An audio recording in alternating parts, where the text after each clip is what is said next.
kana feslemnimma lakki nama nussi sinis intagau nan jiraadha na dhiisii jedhee yoo inni jiziyyaa kenne harka irraa fudhatama hin ajjeefamu mirgi isaa eegameeti jiziyyaa kaffaleera harka kennateera islaama jalatti bulu islaama mubaayaa seentee islimnaa keessa turte immoo amantaan islaamaa kun sirrii miti jettee amantaa biraatti yoo galte gaafii tokko malee ajjeefamta isa kanaaf immoo badii rabbitti murtataanaan amma na bira taa'eetitti muri eessa abbaa keetii dhatta asiin na deemte isumaan wal geessa azaaba qophaa'ee jira kanaafu wanni si kadhatamuu fi si sossobamu hin jiru isa kanaaf islimnaan akkasii jedhu amma jechuun koogaa amma gaa wanni sin jettan murtaddii jechuun ana nama itti amanuu dhiise allaatti jechuun morma narraa kutamuudha kun siyaasa jedhama moof abufaannoodha moo allaan kuni inni yoo namni isan filanne yoo namni itti namanne morma namarraa kutu inni waaqasa dhugaati moo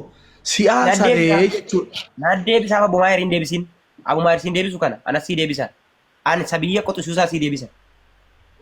Inni si qalqe eenyunni akkuma bisaan irraa si uume sana ati yoo didda ta'e isaan bulu mirga isaati waan fedhe gochuu isa si uume waan ta'e. Morma namarraa kutuudha jechuudha yootti naman.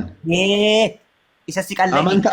Amantaa jedhama gaamma kun. Waan inni jedhetti amantaa jaallattus jibbitus kiristoosiin ta'e waan feete ta'e kan azaaba si geessu waan fedhe si godhu. Akkan taanetti waraabbattee deemuudhaaf hin kajeelin.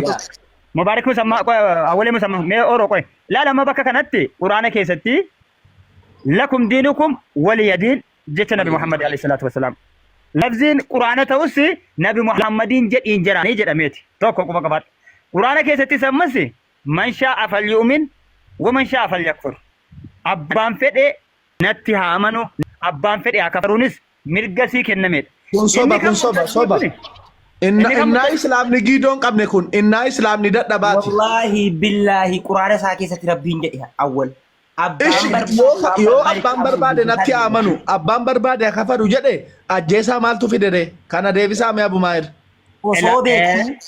osoo beektuuti atti amante ati osoo beektuu quraanatu jira qaray hubadhu irraa waan inni jedhu amma wannan kana sii fideefi wannun duuba kaafi akka qabaasin jedheedha awwalee musamma isa kan murtaddii kana sii fiduufaniyyi man shaa'a falyu'min wa man shaa'a falyakfur barituu rabbiin mirga kanan kennine gaafa Muusaa Fir'aunaatti ayata 9 wajjin erge ayata 9 akka Fir'aunaan rabbi malee rabbiin biraa hin jirre fudhatuuf akka Muusaan nabiyyi rabbii ta'e akka inni amanuufiyye mu'jizaa waa 9 نبي موسى دا وجنين فرعونات ترجع فرعونان إسا أنا ربكم الأعلى جد أر ربي معجزة المنا ما إلى عليه أكني أجايب صفة وجه ربي كنافي ريفسا ريرمينيات إجفتين كيسا جرا بارتو في ما سين جتشون برباد كم مرتدي تيف كان كافرا أداني قام نتوكو إرجع مبايعة قده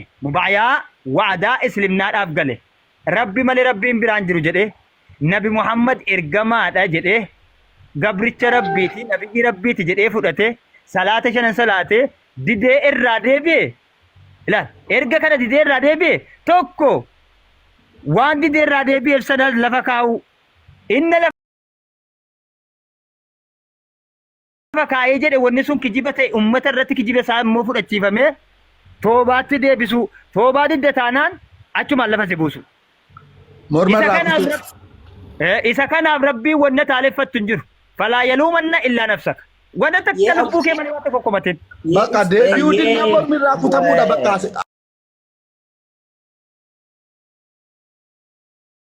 أزغوري أشغوري كانتال علي دوغي زيتو أمانتا إذا ما قام مقول أمانتا أولي حقا أمانتا بريدا amantaa sirrii kan ambiyoonni dhibbi sadii kudha sadii irratti ergame kan karaa isaa malee rabbiin hin feene inna diina inda Allahi al-Islaam isa kanaa jechuudha. Atu amantaa ragaa qabne biratti kan ta'e dhaggeeffadha. Arra paartiin abiyyiyyuu paartiin jaarmarrooyyuu nama itti amanuu didee paartii sana fudhachuu didee nan ba'a jedhe nagaa baasaa jira. Walumaa galatti kun amantii miti. Paartii abu faannooti jedha. Faannoodha jedha malee amantiidha naan hin jedhinaana. Baay'ee awwaala gizee tokko cara Asirratti beektu wanti isin beekuu qabdan waa'ee awwalee kanaa otuu beekuu jallate waan ta'eef dhagaatti bishaan naquudha yeroo baay'ee hin fudhatu. Haa ta'u malee immoo yaadni inni qabataa jiru kiristaanii mirgaaf dirqama isaa qaba. Mirga akka itti kennamuuf qaba, dirqama akka itti fudhatu qaba. Asirratti awwaleen waa'ee ajjeefamuu kana tokkitti qabatee deemaara malee wanta isin hiikaattanu tokko dhagaatti bishaan naquudha hundi keessanu. Nama gaaffiif deebii barbaaduuf deebi'a wanta akkanaa. Waan akkanaati yeroo baay'ee mucaan abaaboodhaa fi libbiin kennameetuma yennaan ittuu silaa sammuu isaa duudaa waan ta'eef fudhatee tasuma fagaataa jira nurkaa. Kana